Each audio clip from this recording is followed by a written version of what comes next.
Buenos días. Han pasado 5 minutos desde las 11 de la mañana en este sábado 28 de mayo de 2016.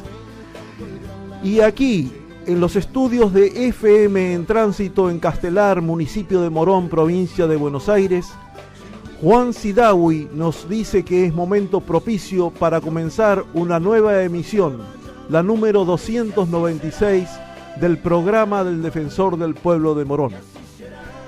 Por eso estamos aquí, precisamente con el Defensor del Pueblo, Abraham Leonardo Gac, con Valeria Fernández, un servidor, Enrique Poyat, dispuestos a acompañarlos durante esta hora, hasta el mediodía. Acompañamiento que se hace posible porque ustedes han sintonizado sus receptores en el 93.9 de la frecuencia modulada, o quizás están conectados desde cualquier lugar del planeta a través de internet, www.fmentransito.org.ar o www.comunicacionsocial.org.ar. Cualquiera sea el modo en que hayan establecido esta comunicación, nosotros estamos muy reconocidos de que lo hayan hecho y esperamos establecer precisamente esta comunicación durante toda la hora, como lo hacemos todos los sábados, acá entre las 11 de la mañana y el mediodía.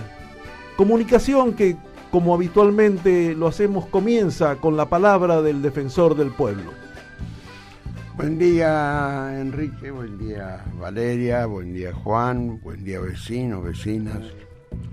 Esta semana, no solamente por los medios, sino por las comunicaciones, por la importancia, adquirió la propuesta o el anuncio de un envío de un proyecto del Poder Ejecutivo al Parlamento, fijando un nuevo blanqueo de capitales y fijándole también un destino a los recursos que se obtendrían de esa manera. Eso nos ha generado muchas dudas y preocupaciones. En lo personal, desde hace decenas de años me he opuesto a todo blanqueo, sosteniendo de que en vez de dedicar el esfuerzo al blanqueo había que dedicar el esfuerzo a mejorar la vigilancia, la gestión, la búsqueda de infractores. En una palabra, la gestión fiscal me parecía un elemento mucho más importante, porque no cabe ninguna duda que este tipo de medidas genera injusticias. Pero en este caso particular todavía encuentro una situación que justificaría también haber demorado esta decisión. Es público y notorio que han aparecido movimientos de capitales en el exterior de argentinos, algunos de ellos altos funcionarios, que deberían estar aclarados, o debería la ley prever claramente que a estas personas no les va a facilitar la situación el acogerse al blanqueo. Ese es un detalle. El otro aspecto, que es un aspecto al cual ninguno puede sentirse ajeno o pensar de que no es conveniente, es la utilización de esos recursos para atender situaciones de injusticia en el sistema previsional, que lo hay. No cabe ninguna duda de que hay juicios con sentencia que no se cumplen y juicios que están en la finalización y que tampoco han logrado reparar la injusticia de lo que tenían que percibir. Y esto me parece que es independiente de que haya o no haya blanqueo. Realmente esta es una situación que tiene que ser atendida porque es de justicia ser atendida. Pero veamos también algunos aspectos parciales que tiene esta propuesta. Por eso me voy a detener tanto en el blanqueo, en el sistema jubilatorio, por varias razones. Primero, ¿a cuántas personas va a afectar esta situación? El propio gobierno de información nos dice que hay 100.000 juicios con sentencia definitiva y unos 200.000 juicios en acción. Es decir, que el monto de beneficiarios más importante es del orden de los 300.000. Esos 300.000 se le calcula que tendrán derecho a retribuciones o reintegros del orden de los 200 a 300.000 pesos, que es lo que supone una inversión realmente muy significativa. Pero al mismo tiempo, he de señalar, me parece que es importante, que no está previsto ningún tipo de circunstancias de mejoras al gran número de jubilados con ingresos mínimos, con jubilación mínima, que es una cifra infinitamente mayor de postulantes. Indudablemente es como decir, bueno, nos vamos a dedicar a corregir, que es una injusticia que haya ocurrido, a personas que están en mejores condiciones y no tocamos a aquellas que están más dificultosas. Ese es un aspecto que me parece a mí muy importante señalar. Pero hay otro detalle más, al cual no se le ha prestado debida atención, y creo que es importante remarcarlo. Toda mujer que al momento de la sanción de la ley no haya hecho aportes jubilatorios, no podrá jubilarse antes de los 65 años. Es decir, hay un comienzo de un hecho que está ocurriendo en muchos lugares del mundo, no es solamente en la Argentina por la crisis, en que la edad jubilatoria se incrementa. Y se incrementa por varias razones. Algunas tienen un basamento económico y otras muy simple, que es la prolongación de la edad útil de las personas, por un lado, y por otro lado que ese número de personas que está durante más años percibiendo requiere recursos que los aportes de los activos no alcanzan. Y esto me parece que es muy significativo para tomar en cuenta en estas circunstancias. Y el otro hecho también que nos preocupa es que si el monto de lo recaudado no es suficiente para atender la situación de estos jubilados a los que acabo de mencionar, se recurrirán a otros recursos del Fondo de Sustentación Previsional, que significaría quitarles posibilidades para la atención de las muchas otras cuestiones en que ese fondo es utilizado. Tengan en cuenta que una parte de esos fondos se utiliza como préstamos que tienen una retribución, de modo que desde el punto de vista del futuro de atención a los compromisos provisionales están atendidos porque pagarán el interés correspondiente más la devolución. Y otros montos son, obviamente, son subsidios, son cifras que para sostenerlas requerirá siempre obtener un recurso, que por suerte es un recurso muy importante. Como ustedes sabrán, en el último tiempo hemos llegado, ese fondo tiene del orden de los 50.000 millones de dólares de patrimonio. Es decir, es una cifra significativa que hay que cuidar, administrar y tener en cuenta que es tal vez la actividad, paracomercial del Estado más lucrativa, porque ha obtenido rendimiento en los últimos tiempos del orden del 30-40%. Y la última cuestión en discusión es en qué medida toda esta presentación compleja de blanqueo más procesos jubilatorios está promovido por los intereses de las empresas, de las cuales la ANSES tiene acciones y que tienen mucho interés, obviamente, que la ANSES se desprenda de ellas.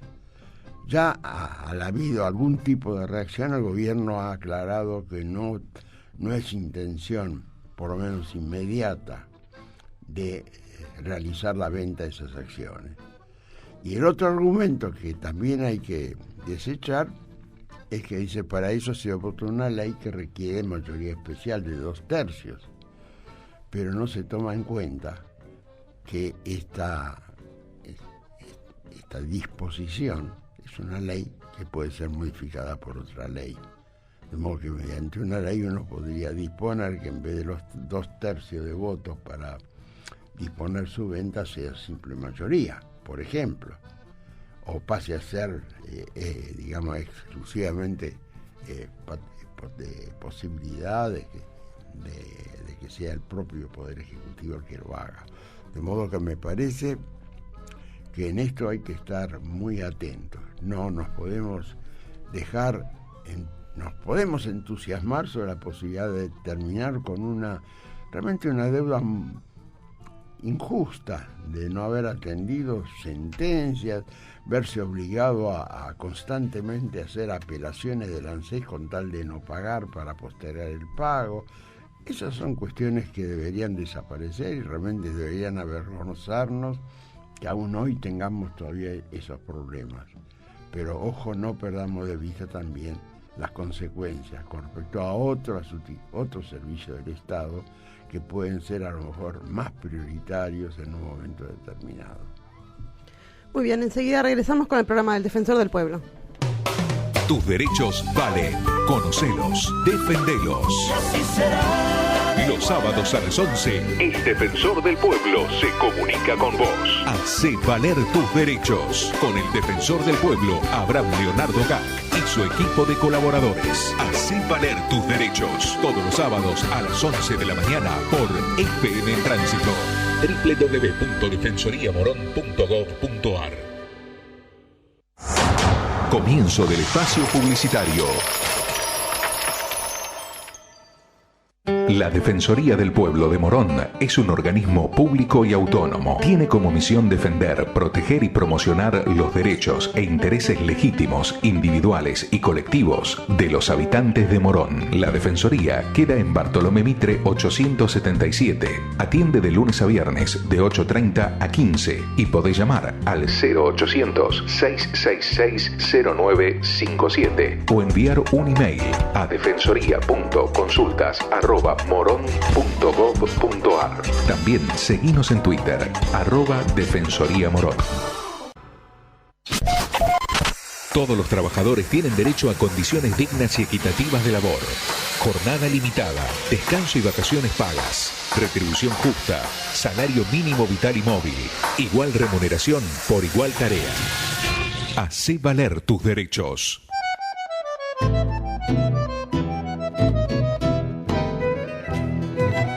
Continuamos con el programa del Defensor del Pueblo, en este programa 296, ya Abraham, todos los sábados se lo estoy diciendo, tenemos que preparar la fiesta para los 300 programas.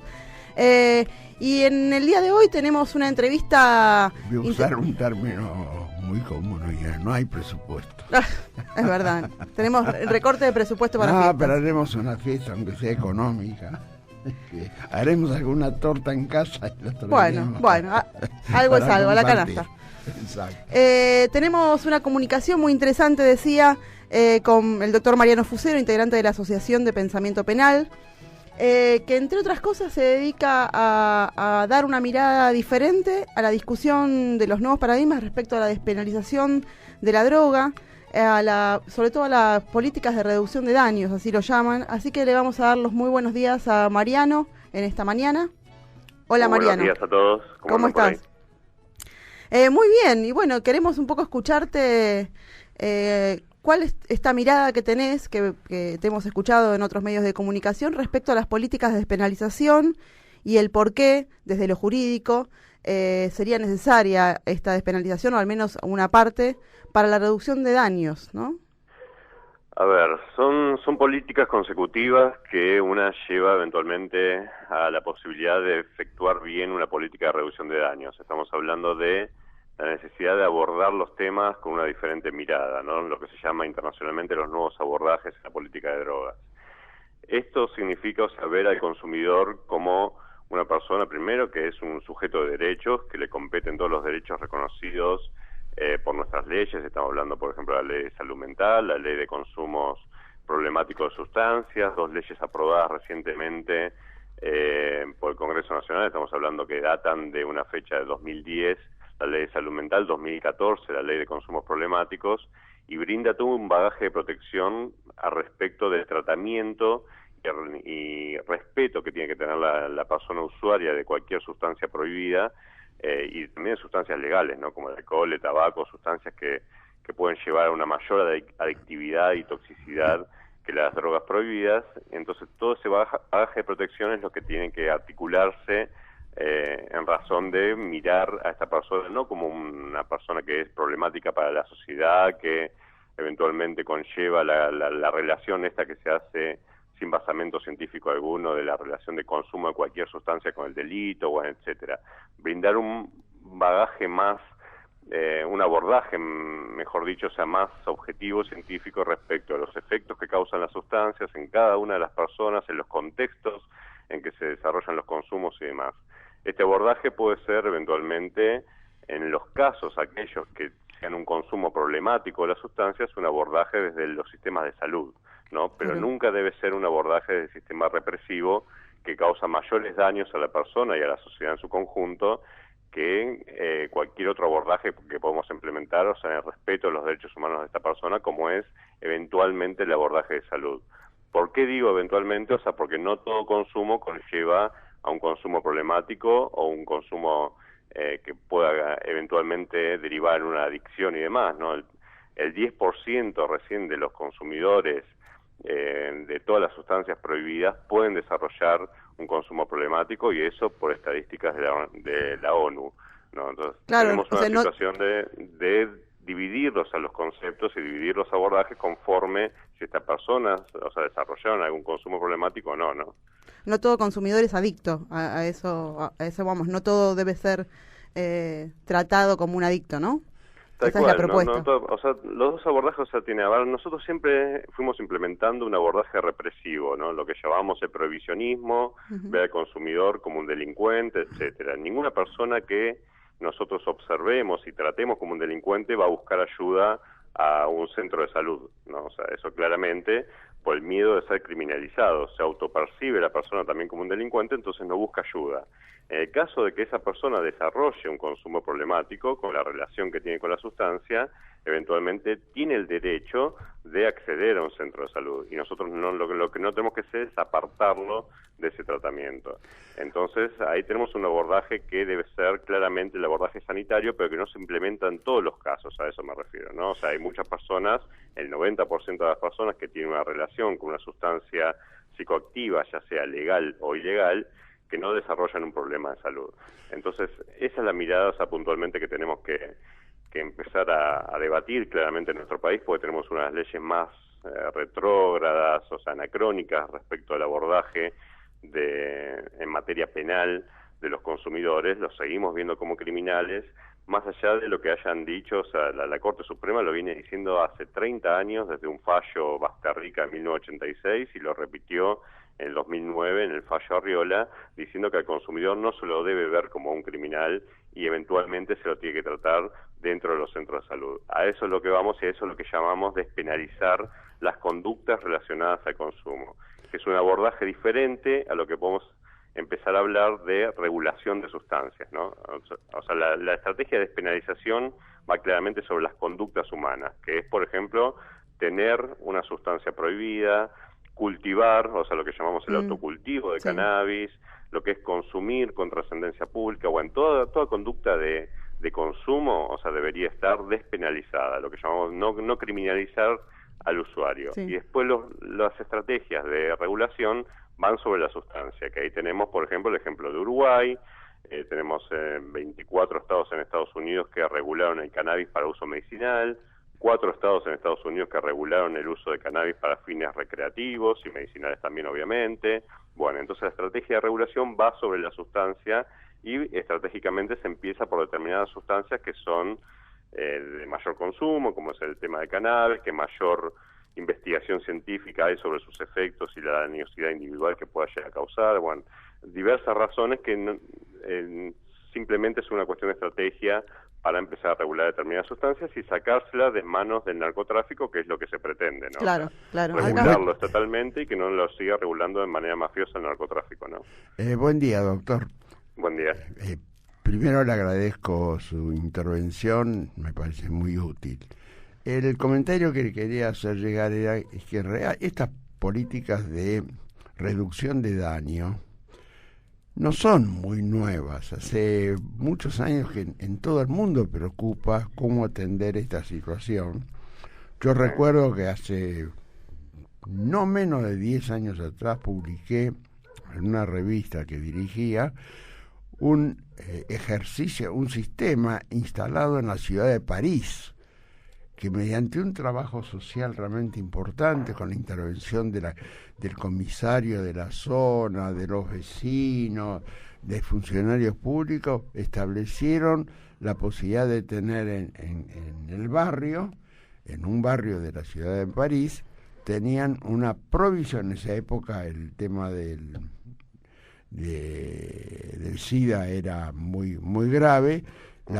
Entonces había una provisión gratuita de preservativos, provisión gratuita de agujas, y obviamente la gente que concurría ahí se colocaba inmediatamente, se inyectaba o lo que cumplía rápidamente porque estaban ansiosos, y eso hubo que lograr que los vecinos aceptaran esa situación.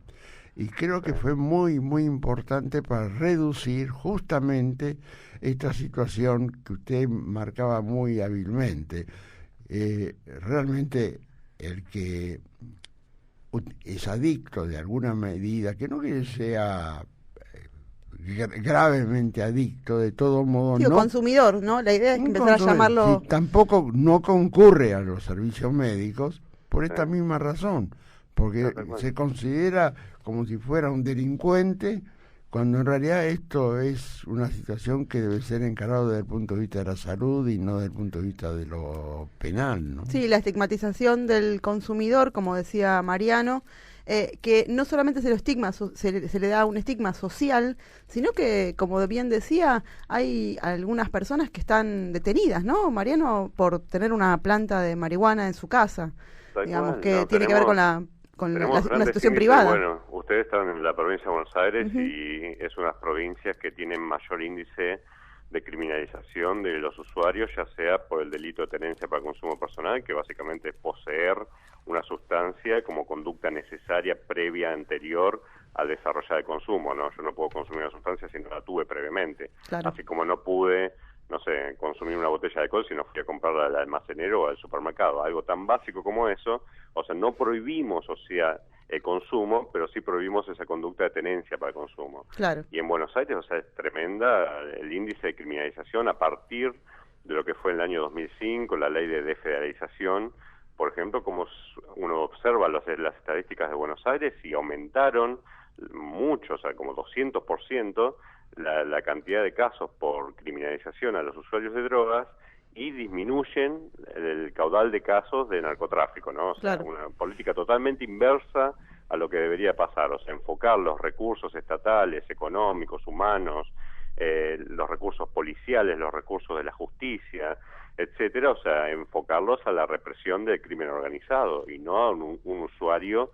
de sustancia o una persona que tiene una o dos plantas en su propiedad para consumo personal. Bueno, ese es el enfoque que se le está dando claramente a la situación, pero hace muchos años, y llevamos a un nivel de aproximadamente 15.000 personas usuarias de drogas que se están criminalizando a nivel país, ¿no?, por año. Y eso es una locura, y es un dispendio de los recursos estatales claramente, ¿no? O sea, porque esa gran masa de la población, ninguno termina condenado, porque después se aplican los antecedentes de la Corte Suprema, donde, como decíamos, respetan los derechos de los usuarios y dicen que esto es una conducta privada que no afecta a los derechos de los terceros, y bueno, y después terminan todos sobreseídos. Claro. Pero, o sea, básicamente, o sea, antes de quedar sobreseídos, la persona fue parada por la policía en la calle, requisada, estigmatizada socialmente Imagínense ustedes, no sé, recibir un allanamiento policial de drogas peligrosas en su propiedad por tener una planta de marihuana, o sea, Sí, sí. la población del barrio mirándolo como si fuera un narcotraficante, o sea, y es una locura, la estigmatización social que produce, estigmatización familiar, laboral, el tema del acceso a una defensa técnica dentro de la justicia, que obviamente va a estar diferenciada según los recursos económicos que uno tenga para acceder a una defensa idónea o no.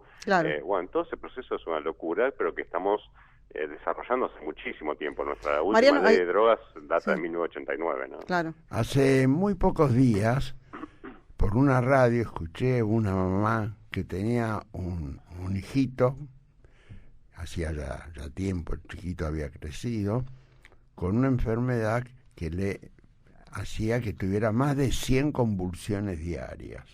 Sí. ¿Se imagina usted lo que significa esto?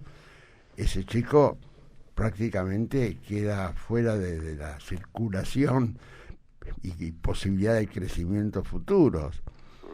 Y encontraron que usando el aceite de cannabis le producía un cambio trascendente en la forma de tratarlo y el proceso que seguía. Él decía que el chico no estaba en condiciones de distinguir un televisor de la pared y de repente al usar esta metodología un día lo escuchó reírse porque estaba viendo La Pantera Rosa y ahí ella descubrió que ese chico había tenido un cambio significativo. Entonces, para conseguir la dosis que tiene que tomarlo, ella tiene que plantar del orden de 5 a 6 plantas en su casa.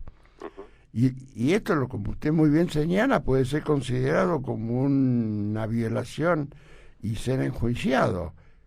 Tal cual, o sea, hay Ahora, otro caso... hay que pensar que esa mamá empezó a usar el cannabis, que durante 9 años soportó esta situación de las convulsiones de su hijo. Para dar una idea, el grado de sufrimiento social, personal, que tiene una sociedad cuando no permite tomar medidas para paliar esas situaciones, ¿no? Tal cual, o sea, es algo que podríamos llamar hasta inhumano, ¿no? O sea, Exacto, prohibir una totalmente. Por eso, una y eso- sustancia que le brinda beneficios a un nenito o a cualquier persona para sus dolores y sus padecimientos y negársela, A él motivo de y que a la decidimos en familia. algún momento prohibirla sin ninguna base objetiva, ¿no? Ni científica, o sea. y Se afecta a prohíben la determinadas sustancias y otros se siguen publicitando y permitiendo como el alcohol. Claro. Pero bueno, o sea, es una cuestión de por eso hay que empezar a desconstruir ciertos mitos, dejar de demoniar las sustancias y dejar Hemos de visto que criminalizar a la en persona, materia ¿no? de tabaco se pudo avanzar mucho en una disminución del Tal consumo, cual. ¿verdad? Sí, tal cual. O sea, a partir de la ley de tabaco, 2010, la prohibición de la publicidad. O sea, uno no quiere, o sea, que estas sustancias, ninguna sustancia que puede llevar a un daño eventual a una persona que haga mal uso o un uso problemático de las sustancias, En cambio no hacemos sean nada. publicitadas, promocionadas, ni nada, ¿no? O sea, Bien. con la misma estrategia que se implementó, por ejemplo, en el tema del tabaco, o sea, la prohibición de la publicidad del tabaco, bueno, debería de ser plasmada también la prohibición de la publicidad del alcohol, por ejemplo, que Yo tenemos le iba a carteles decir, de pero alcohol y sabor del en encuentro por eso todos lados, lo ¿no? vemos justamente todo lo tenemos ¿no? Todo lo Tal cual. contrario, ¿no? La promoción Y de los, una de y las los sustancias efectos más que dañinas, causa ¿no? los vemos también, los tenemos a la vista, ¿eh? Y los Tal efectos cual. los tenemos a la vista. Por eso, como decía Mariano, hay que desmitificar algunas cosas, pero también hacer las políticas de Estado, ¿no? Hay que hacer un proyecto de ley que tenga que ver no solamente con despenalizar el consumo recreativo, sino también con esto que contaba recién Abraham y que Mariano también apoyaba, que tenía que ver con el consumo medicinal, por ejemplo, del cannabis, ¿no? Tenemos dentro del Congreso de la Nación, respecto de lo que sea no criminalizar a los usuarios, tenemos a partir del año 2009 alrededor de 17 iniciativas parlamentarias presentadas, de las cuales 16 obviamente van criterio de la Corte Suprema y despenalizan, no criminalizan a los usuarios. Eso se tiene que tratar, se tiene que debatir y eventualmente aprobar. Es una cuestión de contexto y de coraje político en determinado momento como para dar ese salto de decir, bueno, realmente lo que estamos hablando, ser realistas y evitar o sea que la población siga siendo criminalizada por una conducta personal que no conlleva daños a terceros, etcétera. Respecto del cannabis medicinal, se está haciendo muy buen trabajo respecto de por ejemplo, las madres de Cameda, o sea que están las madres y familiares de chiquitos generalmente que tienen problemas de epilepsia refractaria y otros padecimientos que vienen haciendo, como decía Abraham, o sea, uso del cannabis medicinal como una cuestión terapéutica, como una cuestión medicinal, para paliar las convulsiones, y todo eso sí necesita de una regulación, ya sea a nivel estatal, porque se podría hacer tranquilamente por medio del Estado Nacional regular el uso medicinal de cannabis, eso hay que decirlo, no es solo una responsabilidad legislativa, con una cuestión de voluntad política del Estado Nacional se podría desarrollar, y también, bueno, si no existe esa voluntad política, hacer una cuestión de debate legislativo como para impulsar un proyecto de ley respecto de estos usos. Y el tema de la reducción de daños, por ejemplo, está aprobada, no es algo novedoso, como decía Abraham, o sea, está aprobada en la ley de consumos problemáticos del año 2014, que pide al Estado desarrollar políticas, como vos decías, Valeria, o sea, políticas de Estado que se basen en la reducción de daños. Y como bien también hablábamos recién, son políticas que datan de mucho tiempo atrás. O sea, en Europa estamos hablando de 30, 35 años atrás que se vienen desarrollando estas políticas, y hay algunos países más cercanos a nuestra cultura y idiosincrasia, como es Colombia y México, también están desarrollando políticas de reducción de daño bastante efectivas. Por ejemplo, el análisis de sustancias que se estuvo hablando en el último tiempo respecto a las fiestas electrónicas, bueno, claro, lo vienen también desarrollando en estos países, por lo cual no es algo imposible, y ya nuestra ley exige brindar ese abordaje. Lo que pasa es que la ley no está reglamentada. Por reducción de daño se puede entender varias cosas, desde dar una botella de agua hasta la atención primaria, hasta un análisis de sustancias, o como pasaba en Europa, darle, no sé, metadona por heroína a la gente que tiene un consumo problemático, ¿no? Es muy amplio el tema de la reducción de daños, entonces habría que reglamentar esa ley y brindarle un contenido efectivo como para decir, bueno, estamos hablando de esto, y esto es lo que el Estado va a desarrollar como para reducir precisamente los daños y los riesgos. Sí, como los que sucedieron, en esta fiesta, que con la muerte de un montón de jóvenes, porque no hubo un Estado tampoco que pudiera de alguna manera contener esa situación de consumo recreativo en ese caso, pero que terminó con la muerte, ¿no? Tal cual, ninguno de esos jóvenes que fueron a la fiesta, y eso creo que estamos en claro, fue a buscar la muerte o un suicidio masivo, ¿no? O sea, esas personas buscaron mediante el consumo de determinada sustancia un efecto psicoactivo determinado, ¿no? Como nosotros también, o sea, cuando fumamos tabaco, cuando tomamos café o cuando, no sé, bebemos una copa de vino. O sea, nosotros estamos conscientes de que estamos haciendo el uso de una sustancia que está regulada y controlada por el Estado, eso está claro. Ahora, cuando la prohibición conlleva a que todas estas sustancias que están circulando por el mundo, que estamos hablando de alrededor de 600 sustancias psicoactivas nuevas en el último año, ¿no? Es imposible de controlar mediante la represión, mediante la norma, etcétera. Lo que hay que empezar a ver si eventualmente estas sustancias no deberían estar reguladas por el Estado, entonces la persona que busca un efecto, como decimos, psicoactivo determinado con el uso de una sustancia, no se termine muriendo por una cuestión de consumir un veneno. Totalmente. ¿No? Que es básicamente lo que pasó, las personas estas no consumieron éxtasis. El éxtasis es una de las drogas menos dañinas dentro del abanico de drogas prohibidas, ¿no? Dentro de 20 sustancias, en la dañosidad que tiene el éxtasis está número 18. Primero está el alcohol, ¿no? Claro. Y lo promocionamos y lo publicitamos como recién estamos diciendo, pero el éxtasis está en número 18 de dañosidad. Entonces no es una droga que podríamos, obviamente que ninguna droga es inocua, y eso hay que aclararlo, o sea, no hay que... Sí, tampoco estamos haciendo una apología del consumo, ni mucho menos. Es objetivo, o sea, una cuestión científica, o sea, objetiva, que es un informe, cito la fuente, de David Nutt en The Lancet en Inglaterra, ¿no? O sea, es una revista científica que agarraron 20 sustancias y desarrollaron los índices de dañosidad, ya sea individual, adictividad de la sustancia y dañosidad social que puede producir en su contexto familiar, laboral, etcétera. Bueno, María, y ahí dentro de eso está el número 18 el éxtasis y primero el alcohol. Entonces lo que deberíamos ver, bueno, o sea, si el éxtasis eventualmente estaría regulado, por ejemplo, ¿no? Estas personas hubieran consumido éxtasis y seguramente no se hubieran muerto. Totalmente. ¿No? Eso es lo que pasa. Esa es la estrategia de regulación. Pero además estamos hablando de un problema que son las adicciones, que son viejas como el mundo, ¿verdad? Tal cual. las adicciones, la utilización de algunos de estos elementos vienen de decenas de miles de años antes, ¿no? De modo que realmente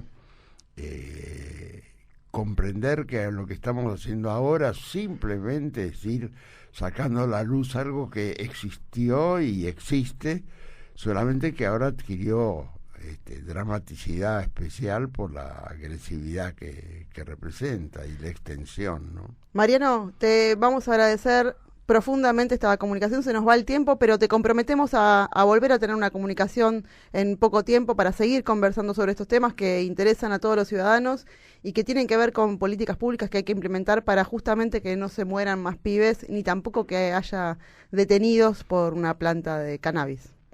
Muchas gracias por el llamado y espero nuevamente la comunicación. Muchísimas gracias por estar en el aire. Muchas gracias, Mariano. Buen día. Vamos a una pequeñísima pausa y enseguida regresamos. La salud pública, la educación pública y la igualdad de oportunidades son derechos de todos. Hacé valer tus derechos.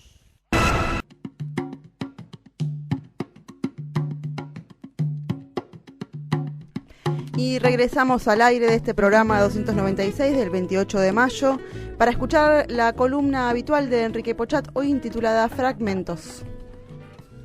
En 1810, cuando se produjo la Revolución de Mayo y movimientos emancipadores en muchos de los dominios españoles en América, estos dominios españoles se extendían desde la California, en América del Norte, hasta el Cabo de Hornos, en el extremo sur del continente. La división administrativa comprendía el Virreinato de Nueva España, con capital en la Ciudad de México, y que integraba el actual territorio de la República de México, más los estados de California, Nuevo México, Arizona, Texas, Nevada, Florida, Utah, parte de Colorado, Wyoming, Kansas, Oklahoma, en los actuales Estados Unidos. La Capitanía General de Guatemala comprendía los territorios de Guatemala, El Salvador, Nicaragua, Honduras, Costa Rica y el Estado mexicano de Chiapas. La de Venezuela, la actual República Bolivariana de Venezuela, más Guyana, Trinidad y parte de Colombia. El Virreinato de Nueva Granada a los actuales países de Panamá, Colombia y Ecuador. El Virreinato del Perú al actual Perú, más parte de Bolivia, de Ecuador, de Colombia, incluso de Chile y parte de Brasil. Y el Virreinato del Río de la Plata a los actuales países de la Argentina, incluso la Patagonia Oriental es considerada por algunas fuentes como parte de ese virreinato, Paraguay, Uruguay y parte de Bolivia, el Alto Perú. La Capitanía General de Chile, que también se llamó Reino de Chile, a este país, a la parte norte sobre todo y central de este país. España nunca controló mayormente la mitad sur de Chile ni la Patagonia, que permaneció bajo dominio de los mapuche y otros pueblos originarios hasta comienzo del siglo XIX. Y los territorios insulares, los actuales países de Cuba, Puerto Rico, República Dominicana. Es cierto, decía, que España no controló la totalidad de estos territorios. Por ejemplo, en el caso del Virreinato del Río de la Plata, la Pampa, el Chaco, la Patagonia permanecieron bajo el dominio de los pueblos originarios hasta la segunda mitad del siglo XIX. Ahora, en este vasto territorio americano, quedaban al margen del dominio español solo las 13 colonias emancipadas de Gran Bretaña a fines del siglo XVIII y que habían constituido los Estados Unidos en el este del actual país de los Estados Unidos. Los territorios que nominalmente eran parte de España o de Francia en la Luisiana, pero que estaban en poder de los pueblos indígenas, los dominios británicos en Canadá, el dominio de Rusia en el extremo norte del continente, en Alaska, la República de Antiguos Esclavos emancipada de Francia en 1804, Haití, en la parte occidental de la isla de Santo Domingo, las islas del Caribe cedidas en dominio a Gran Bretaña o Francia en los siglos XVII y XVIII, y en América del Sur el territorio del dominio portugués del Brasil. 200 años después, en América, todos sus habitantes son reconocidos como ciudadanos de estados independientes o de estados libres asociados, según el peculiar estatus que le ha adjudicado Estados Unidos a Puerto Rico. Y excepción son también los territorios franceses de ultramar, de la Guayana francesa y las islas caribeñas de Martinica y Guadalupe. cuyos habitantes son considerados ciudadanos de estados europeos, como los británicos que habitan en las islas argentinas de Malvinas o en las Islas Vírgenes, el Caribe. Pero la Constitución de las Naciones Americanas ha recorrido historias muy diferentes. Los estados del norte de América se mantuvieron como una unidad política luego de una guerra de independencia contra el colonialismo inglés de pocos años a fines del siglo XVIII, y posteriormente su expansión territorial se realizó a través de guerras en las que ya no desempeñó el rol de nación que luchaba por su emancipación, sino el de país agresor que se apropiaba del territorio ajeno. A través de ese método arrebató vastos territorios a México. Otros los incorporó a través de acuerdos económicos o diplomáticos. Florida, Luisiana, Alaska. Sus habitantes originarios quedaron diezmados por un proceso de limpieza étnica. La integración más tardía y compleja fue la de los esclavos, descendientes de pueblos originarios de África. Una situación con algunos caracteres similares se produjo en Brasil, que transitó como una unidad política desde colonia portuguesa a imperio, con los mismos personajes y sin luchas por la emancipación, y a fines del siglo XIX pasó a ser república también por acuerdos con sus sectores dirigentes. La población originaria sufrió fuerte reducción, mientras que los esclavos de ascendencia africana recién fueron reconocidos como ciudadanos libres en 1888. En contraste, las naciones emancipadas de España libraron una guerra por su independencia que duró entre 15 y 16 años y se prolongó hasta el fines del siglo XIX en el caso de Cuba. Los antiguos dominios españoles se constituyeron como naciones independientes tras un proceso en que sufrieron una fuerte fragmentación desde sus primeros años como estados independientes. Actualmente, los 4 virreinatos y 4 capitanías existentes en 1810, además de haber sufrido cercenamientos territoriales, han dado lugar a 18 naciones, más Puerto Rico. Los conflictos bélicos no terminaron con la declaración de independencia. Han sido numerosos entre las propias naciones hermanas, generalmente por disputas territoriales, y han debido librarse también contra los designios de dominio de Estados Unidos o del Imperio del Brasil. Los descendientes de esclavos africanos obtuvieron un reconocimiento como personas libres bastante tiempo antes que en el norte de América y en Brasil. La lucha por la igualdad en el reconocimiento de derechos fue más compleja y prolongada en el caso de las numerosas poblaciones aborígenes. Una característica significativa en estas naciones ha sido el fuerte proceso de mestizaje. Los esfuerzos por la unidad han recorrido la historia de nuestras naciones con permanentes altibajos. Cuantos más avances se producían en un proyecto emancipador y de integración, mayores fueron también los embates adversos contra la unidad provenientes de los intereses afectados por ella, particularmente los intereses imperiales de Gran Bretaña en el siglo XIX, de Estados Unidos en el siglo XX. La tarea, aún inconclusa, es ciertamente una condición indispensable para alcanzar una verdadera libertad con igualdad y fraternidad de todos los que habitamos estas naciones. Esta aspiración ha sido expresada de diversas maneras. El cantautor chileno Ricardo Alarcón lo decía en canción hace 50 años. Si somos americanos, somos hermanos, señores. Tenemos las mismas flores, tenemos las mismas manos. Si somos americanos, seremos buenos vecinos. Compartiremos el trigo, seremos buenos hermanos. Bailaremos marinera, respaldos a samba y son. Si somos americanos, seremos una canción. Si somos americanos, seremos una canción.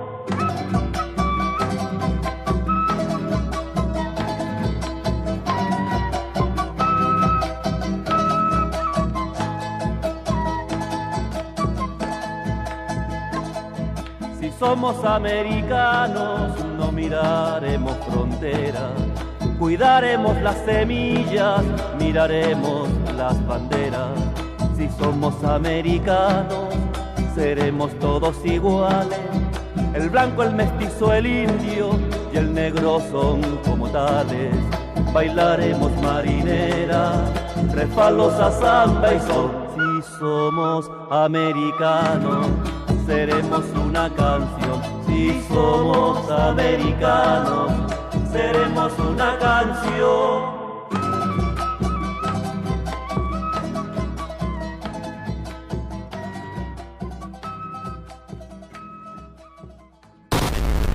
Todas las personas son iguales ante la ley. Hacé valer tus derechos.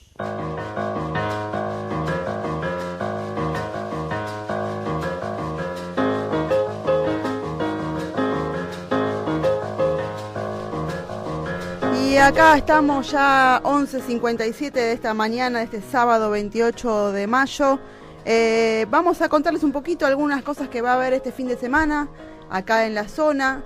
El día de hoy, el sábado 28 que estamos pasando, a las 17 horas se presentará en la Plaza de Acumelén, en la Plaza del Vagón, en Rodríguez Peña y Los Incas, el poeta y músico Matías Cossens. Esto se suspende por lluvia, no sé cómo estará afuera, pero tengamos en cuenta que se suspende por lluvia. Mañana domingo los chicos van a poder disfrutar de actividades y juegos a cargo de profesores de educación física de Morón. Esto va a ser de 15 a 17 horas en la Plaza Belgrano, en Suringues y General Mosconi el Palomar. También se suspende por lluvia y está pronosticado, así que estemos atentos a eso, pero si está lindo, vamos a poder ir ahí en familia a tomar una merienda, a disfrutar de malabares, inflables, algunos profesores también de danza y entre otras cosas. Hoy es el Día Internacional de la Acción por la Salud de las Mujeres y en la Plaza San Martín de Morón habrá actividades organizadas por el municipio de Morón bajo la Dirección de Políticas de Género. A partir de las 11 empezó, pero va a estar durante toda la tarde en Buen Viaje en San Martín, ahí en la plaza. Hay un montón de actividades e información para compartir con los vecinos, así que aquellos que quieran acercarse podrán encontrar allí estas actividades. Después tendremos el 2 de junio a las 18:30 horas. Miguel Antonioni, experto en marketing y gestión de empresas, realizará una clase magistral y presentará los puntos sobresalientes del proyecto de impulso a la micro y mediana empresa PYME del municipio de Morón. Entre los inscriptos se otorgarán becas para cursar programa de 4 meses de duración que brindará conocimientos de marketing empresarial y que permite elaborar un plan de negocios para la propuesta. Hay que presentar un proyecto, postularse para él, a mandarlo a moron.emprende@moron.govlarga.ar o hacerlo personalmente de lunes a viernes de 8 a 17 horas en la calle Almirante Brown 941 en el Palacio Municipal. Si no, también pueden comunicarse al 4489-7723. También una información relevante es que la UGC 1, que queda allí en Morón Centro, va a empezar a atender trámites relacionados con ANSES. Esto va a ser de 8 a 14 horas. Se podrá realizar trámites vinculados al salario familiar, asignación universal por hijo, progresar, ayuda escolar, programa hogar, asignación universal por embarazo y otras consultas relativas a jubilados, entre otras cosas. La atención será por orden de llegada, o sea que no habrá que sacar turno, y pueden comunicarse para más información al 4627-8811 o 4627-5380. Ya nos estamos yendo, son las 12, así que Enrique nos va a despedir como lo hace habitualmente. Sí, antes de despedir me interesa compartir con ustedes, vecinos del municipio de Morón, una noticia. El Defensor del Pueblo ha ocupado bastante de su tiempo y su energía durante estos días en poder saber qué estaba ocurriendo en el municipio de Morón por la ausencia de la vacuna antigripal. Por fin hemos tenido comunicación con el secretario de Salud, el doctor Mario Russo, el día de ayer, que nos ha confirmado que a partir desde ayer o desde hoy ya está, hay capacidad de entrega de vacunas y por supuesto de utilización en los diferentes dispensarios y centros de vacunación.